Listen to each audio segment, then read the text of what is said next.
How do you feel about the market these days? Are you feeling better about it than you did a year ago, 6 months ago? Well, I feel good enough that I'm actually putting my meager savings now into the market, which is probably a contraindicator, to be honest. But the overall markets I'm not smart enough to really understand from the biotech perspective and the pharma perspective.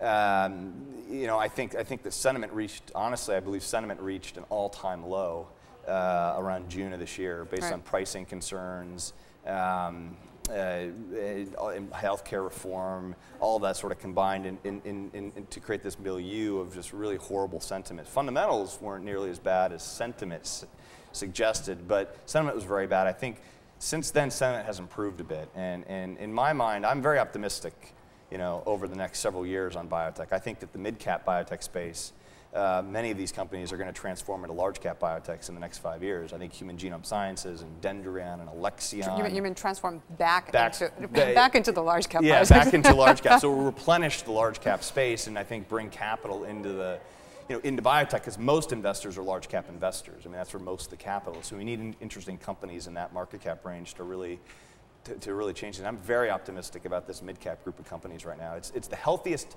It's the healthiest time in my 10-year career for mid-cap biotech.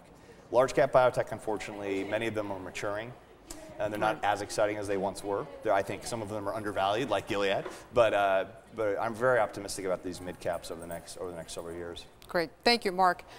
Thank you very much. This is Marina Bojalenko reporting from New York City at the NASDAQ Marketplace. Thank you.